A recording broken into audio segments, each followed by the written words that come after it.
সরাসরি যুক্ত হচ্ছেন নুরুল আমিন রবিন। রবিন, সেখানে সার্বিক পরিস্থিতি জানাবেন।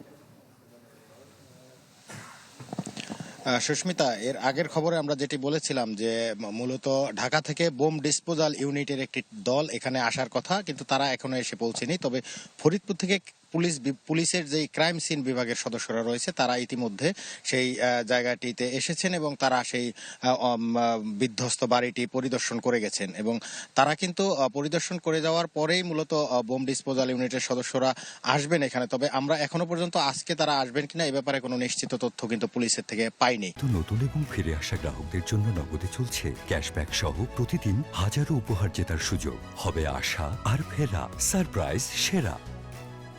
আর ওই পুরো এলাকাটিকে কিন্তু একেবারে ক্রাইম সিনের যে পুলিশের যে ক্রাইম সিন লেখা সম্বলিত যেই কস্টেপ আছে সেটি দিয়ে মুড়িয়ে দেওয়া হয়েছে ওই বাড়ির অংশটুকু, এবং সেখানে সব ধরনের মানুষের প্রবেশ নিষিদ্ধ করা হয়েছে।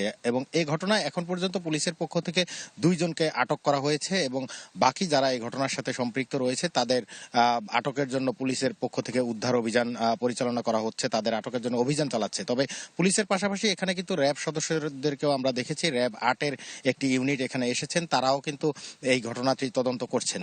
তবে সব মিলিয়ে যেটি এখানকার পরিবেশ, যেই একজন নিহত হয়েছেন এবং 2 জন আহত হয়েছেন, আহত 2 জন এই মুহূর্তে ঢাকা মেডিকেল কলেজ হাসপাতালে চিকিৎসাধীন রয়েছে। তাদের মধ্যে একজনের অবস্থা আশঙ্কাজনক বলে জানিয়েছে পুলিশ।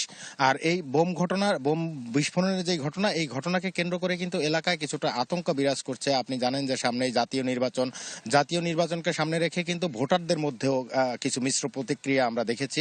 নির্বাচনের আগে এই ধরনের বোম বিস্ফোরণের ঘটনা যেন নিয়ন্ত্রণ করা যায়, এ ব্যাপারে জোরালো একটি পদক্ষেপ তারা দাবি করেছেন। সুস্মিতা, এই ছিল আমার কাছে শরীয়তপুর থেকে সবশেষ তথ্য।